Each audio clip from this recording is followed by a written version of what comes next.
Rowing movements offer one of the best ways to target the all-important scapular stabilizers of the upper back. In this first clip, notice a cable row where you want to make sure to keep a nice upright torso as you focus on drawing the shoulder blades down and back while pulling the cable handle towards the abdomen. Pause for a second with the handle against your torso and then gently return to the starting position.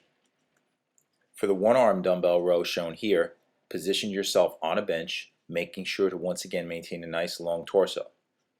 Beginning with the arm extended beneath your shoulder, pull up and back towards your hip as you pause at the top point of the motion. Maintain a nice controlled movement and avoid any kind of yanking or jerking of the weight.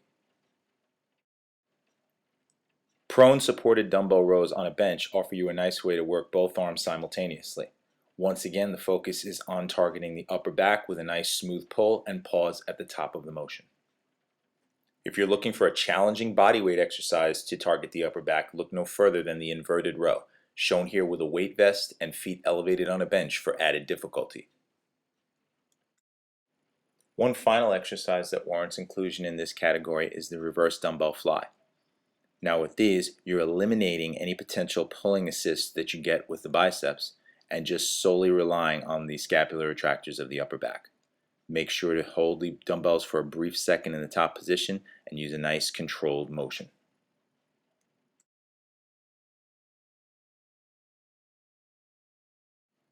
When it comes to pressing variations, especially for swimmers, I'm a big advocate of choosing dumbbells over barbells.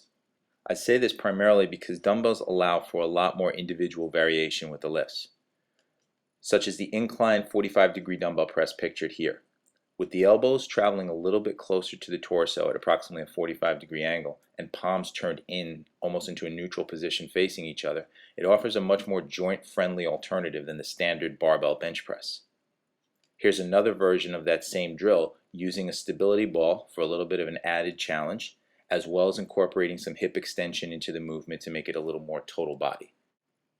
One other pressing variation that I wanted to include here is the Pallof Press. This is a great anti-rotation exercise that will incorporate some core into your upper body program. With these, maintain a nice neutral position in the spine and a solid lower body foundation as you press the cable out away from you, resisting the rotational pull coming from the weight stack. Despite the fact that they are technically pulling movements, I'm including pull-ups here amongst the presses because of the internal rotation dominance of the lats. All that means is that these exercises really should be de-emphasized compared to a lot of the scapular strengthening drills that started this upper body video. When doing any type of pulling variation, make sure to keep the rib cage down and avoid any yanking or jerking momentum to get up. Maintain a smooth movement with a controlled pause at the top of each motion.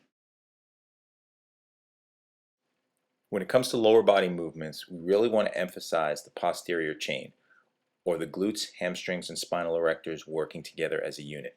And the Romanian deadlift offers a great way to do this.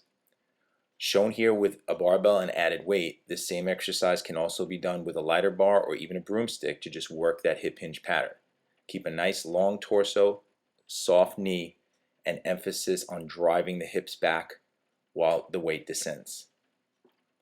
The trap bar deadlift offers a way to once again work on deadlift mechanics while involving a little more of the quads on the front of the thigh. You'll see here a little bit more knee bend as opposed to the Romanian deadlift, but again a nice long spine from the head down to the tailbone, making sure there's no rounding of the upper or lower back. One of my favorite lower body exercises, especially for younger lifters, is the goblet squat because it helps to ingrain good squatting mechanics. By keeping the dumbbell held close to your chest, you'll be able to keep the torso upright as you descend into a parallel squat position.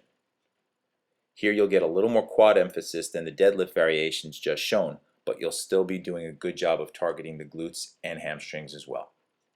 One final basic lower body exercise to throw in is the lunge. Now here I'm showing reverse lunges, and I'm a big fan of reverse lunges because there's much less shearing force on the knee than say a forward lunge.